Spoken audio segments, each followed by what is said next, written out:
Hello everyone, welcome to career wisdom. তোমাদের সঙ্গে রয়েছি আমি সুব্রত। বন্ধুরা, গুরুত্বপূর্ণ একটি ভিডিও নিয়ে চলে এলাম। রাজ্য জুড়ে পঞ্চায়েত দপ্তরে 11,000 শূন্য পদে নতুন কর্মী নিয়োগ নিয়ে এবার বড় আপডেট প্রকাশিত হলো। আজকে পঞ্চায়েত মন্ত্রী দিলীপ ঘোষ এই নতুন রিক্রুটমেন্ট নিয়ে বড় আপডেট দিয়েছেন। তবে এই রিক্রুটমেন্ট নিয়ে কিছুটা খারাপ খবরও কিন্তু রয়েছে। দুটি খারাপ খবর রয়েছে। তো কী কী খারাপ খবর রয়েছে সেগুলো আপনাদেরকে জানাবো। একই সঙ্গে পঞ্চায়েত মন্ত্রী দিলীপ ঘোষ তিনি কি জানিয়েছেন সমস্ত কিছু পরপর আপনাদেরকে জানাবো এই ভিডিওটার মাধ্যমে। ভিডিওটা ভালো লাগলে এবং ইনফরমেটিভ বলে মনে হলে অবশ্যই আপনারা ভিডিওটা একটি করে লাইক করে দেবেন। অবশ্যই ভিডিওটি প্রচুর শেয়ার করে আপডেটটি অন্যদেরকেও জানিয়ে দেবেন। সেই সঙ্গে নতুন দর্শক হয়ে থাকলে লেটেস্ট ভিডিওর আপডেট সর্বপ্রথমে পাওয়ার জন্য চ্যানেলটিকে সাবস্ক্রাইব করে নিয়ে পাশে দেওয়া বেল আইকনে ক্লিক করে অল নোটিফিকেশান অপশানটিকে অন করে রাখবেন। লেটেস্ট আপডেট আপনারা সবার প্রথমে পেয়ে যাবেন। তো দেখতে পাচ্ছেন বন্ধুরা, গুরুত্বপূর্ণ আপডেট প্রকাশিত হলো। কর্মীর অভাবে পঞ্চায়েতে কাজ আটকে পিএসসির মাধ্যমে 11,000 নিয়োগ ডিসেম্বরের মধ্যেই, জানালেন মন্ত্রী দিলীপ। বলা হচ্ছে এতদিন পঞ্চায়েত দপ্তরে নিয়োগ হতো পঞ্চায়েত আইনের মাধ্যমে, এবার তা পিএসসির হাতে তুলে দিতে চায় রাজ্য সরকার। তবে এটি স্বশাসিত সংস্থা, তাই আইন সংশোধন করা প্রয়োজন। এরপর যেটা বলা হয়েছে, রাজ্যে পঞ্চায়েত দপ্তরে 11,000 কর্মচারী নিয়োগ করা হবে আগামী ডিসেম্বর মাসের মধ্যেই। সোমবার এমনটাই জানালেন পঞ্চায়েত মন্ত্রী দিলীপ ঘোষ। তবে এবার নিয়োগ হবে ভিন্ন পদ্ধতিতে, পাবলিক সার্ভিস কমিশন বা পিএসসির মাধ্যমে। পঞ্চায়েতে নিয়োগের কথা জানিয়েছেন দিলীপ। এতদিন এই নিয়োগ হতো জেলা স্তর থেকে, এবার তা হবে কেন্দ্রীয়ভাবে। আচ্ছা, এরপর বলা হচ্ছে সোমবার থেকে বিধানসভার বাদল অধিবেশন শুরু হয়েছে। বিধানসভায় নিজের ঘরে সংবাদ মাধ্যমের মুখোমুখি হয়েছিলেন দিলীপ। নিয়োগ সংক্রান্ত বিষয়ে প্রশ্ন করা হলে তিনি বলেন, কর্মীর অভাবে পঞ্চায়েতের কাজ করা যাচ্ছে না। পিএসসির মাধ্যমে 11,000 লোক নেওয়া হবে পঞ্চায়েত দপ্তরে।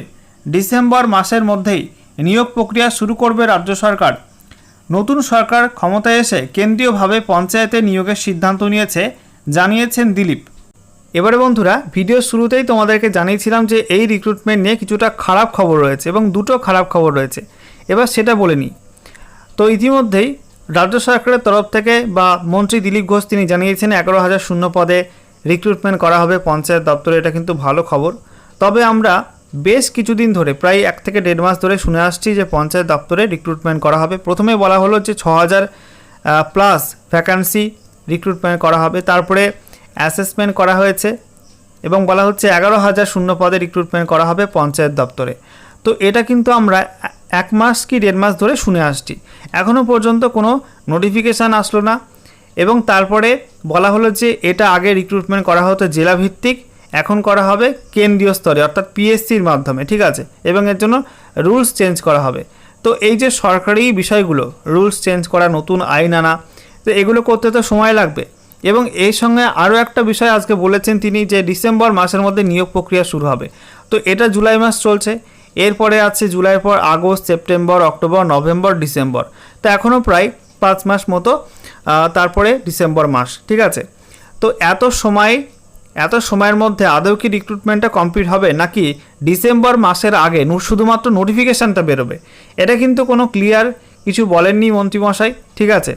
তো যদি ডিসেম্বর মাসের মধ্যে নোটিফিকেশান আসে, ঠিক আছে, আশা করা যায় ডিসেম্বর মাসের মধ্যে নোটিফিকেশান আসবে। তবে সেটা কিন্তু অনেকটা দেরি হয়ে যাবে, কারণ এমনিতেই বিগত বেশ কয়েক বছর ধরে রাজ্যে তেমন কোনো রিক্রুটমেন্ট নেই। চাকরি প্রার্থীরা অনেকেই কিন্তু অপেক্ষায় ছিল যে নতুন সরকার ক্ষমতায় এসে রিক্রুটমেন্ট অনেক কিছু বের করবে শীঘ্রই, কারণ অনেকেরই বয়স কিন্তু চলে যাচ্ছে। তো ডিসেম্বর মাসের আগে নোটিফিকেশান বের করলে সেটা কিন্তু অনেকটাই দেরি হয়ে যাবে। অবশ্য তার আগে এই সমস্ত রুলসগুলো চেঞ্জ করবে, সরকারি স্তরে গেজেট নোটিফিকেশান বের করবে। তো এগুলো করতে করতে কিন্তু পুজো পেরিয়ে যাবে এবং ডিসেম্বর মাস কিন্তু চলে আসবে। তো বুঝতেই পারছো যে খারাপ খবর যেটা, সেটা কিন্তু এই রিক্রুটমেন্ট কিছুটা ডিলে হতে পারে। দ্বিতীয় খারাপ খবর কি, আগে রিক্রুটমেন্টগুলো হতো লোকাল লেভেলে অর্থাৎ জেলাভিত্তিক, ঠিক আছে। তো সেখানে কম্পিটিশান লেভেলটা কিন্তু কিছুটা কম থাকতো। এখন কেন্দ্রীয় স্তরে হবে পিএসসির মাধ্যমে। মানছি স্বচ্ছতা হবে যেটা বলছে রাজ্য সরকার, তবে কম্পিটিশান কিন্তু অনেকটাই বেড়ে যাবে। যারা অ্যাভারেজ মিডিওকার ছেলেপেলে বা মিডিওকার ছাত্র যারা আছে তারা কিন্তু অনেকটাই পিছিয়ে যাবে, ঠিক আছে। অবশ্যই হাই কাট অফ যাবে এই রিক্রুটমেন্টে, এবং যেহেতু একটা রিজার্ভেশন রুলস চেঞ্জ করা হয়েছে, তো সেক্ষেত্রেও কিন্তু কাট অফে একটা বড় প্রভাব পড়বে। এটা কিন্তু একটা খারাপ খবর বলা চলে।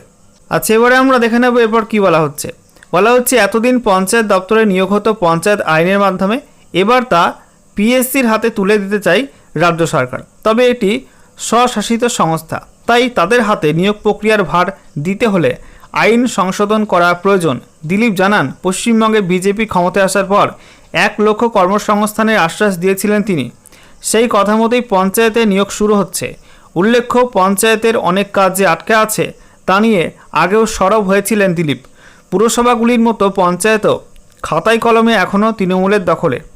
অনেক জায়গাতেই অবশ্য বোর্ড ভেঙে গিয়েছে। পঞ্চায়েতের নেতারা কোথাও পদত্যাগ করেছেন, কোথাও গা ঢাকা দিয়েছেন। দিলীপ অবিলম্বে তাদের কাজে যোগ দেওয়ার নির্দেশ দিয়েছিলেন। হুঁশিয়ারি সুরে জানিয়েছিলেন, কাজে যোগ না দিলে ডিমের বদলে বাড়িতে পাথর পড়বে। অভিযোগ, বিধানসভা নির্বাচনে তৃণমূলের ভরাডুবির পর থেকে রাজ্যের অনেক পঞ্চায়েত প্রধান উধাও। এলাকায় তাদের আর খুঁজে পাওয়া যাচ্ছে না। তাদের সই না পায় সরকারের অনেক কাজও আটকে যাচ্ছে। এই সমস্ত পঞ্চায়েত প্রধানদের হুঁশিয়ারি দিয়েছিলেন মন্ত্রী।